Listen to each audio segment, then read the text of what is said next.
Penjabat PJ, Bupati Bone resmi berganti. Andi Winarno Eka Putra dilantik PJ Gubernur Sulsel Profesor Zudan Arif Fakrullah di Baruga Tudang Sipulung, Rujab Gubernur Sulsel pada Minggu, 11 Agustus 2024, malam. Andi Winarno menggantikan Andi Islamuddin yang memilih mundur dari jabatan tersebut. Saat ini, Andi Winarno juga merupakan Kepala Dinas Komunikasi, Informasi, Statistik dan Persandian, Diskominfo SP, Sulsel. Saya bersumpah bahwa saya akan memenuhi kewajiban saya sebagai penjabat Bupati Bone dengan sebaik-baiknya dan seadil-adilnya. Memegang teguh UUD Republik Indonesia 1945 dan menjalankan segala undang-undang dan peraturannya dengan seluruh-seluruhnya, serta berbakti kepada masyarakat Nusa dan bangsa, sumpah Andi Winarno. Kini, dirinya sudah siap memimpin Kabupaten Bone. Siapa Andi Winarno Eka Putra? Andi Winarno lahir di Ujung Pandang pada 16 Juli 1981 silam. Ia merupakan alumni Institut Pemerintahan Dalam Negeri, IPDN, lulus 2005. Karir Andi Winarno terbilang mentereng. Sebelum bertugas di Pemprov Sulsel, Andi Winarno merupakan ASN Pemkab Bone. Dirinya pernah menjadi Kepala Satuan Polisi Pamong Praja, Satpol PP, Bone. Saat itu, ia menjabat Kepala Satpol PP di era kepemimpinan Bupati Andi Idris Galigo. Setelah itu, Andi Winarno pernah dipercaya sebagai Sekretaris Dinas Perdagangan Bone. Karirnya kian mentereng kala menjadi Kepala Kantor Pengelola Kebersihan, Pertamanan dan Pemakaman Bone. Jabat tersebut diemban sebelum berpindah tugas ke Pemprov Sulsel. Di Pemprov Sulsel, Andi Winarno pernah menjadi Sekretaris Badan Pendapatan Daerah, Bapenda, Sulsel. Selama 3 tahun jabatan ini diamanahkan ke Andi Winarno, mulai dari 19 April 2019.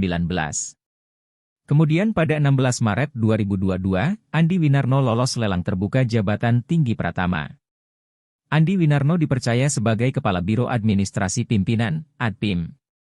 Sekitar setahun, menjabat karirnya semakin melejit. Andi Winarno bersama 12 pejabat eselon 2 lainnya dilantik Andi Sudirman Sulaiman pada Mei 2023. Andi Winarno pun memulai masa kerja sebagai Kepala Diskominfo Sulsel. Ini kita melantik Pak Andi Winarno karena sesuai ketentuan Pak Andi Islamuddin, penjabat bupati yang lama, akan maju mencalonkan diri sebagai Bupati Bone.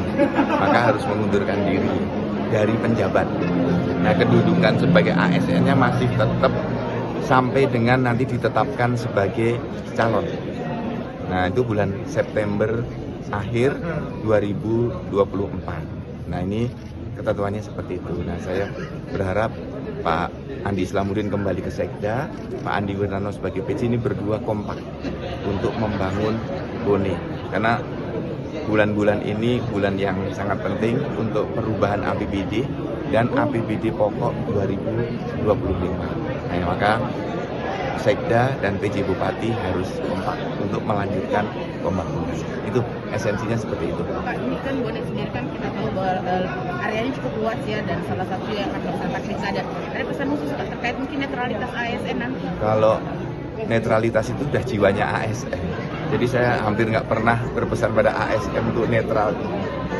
Kalaupun ada ASN yang nggak netral, ini jumlahnya kecil sekali. Prosentasenya 0,00.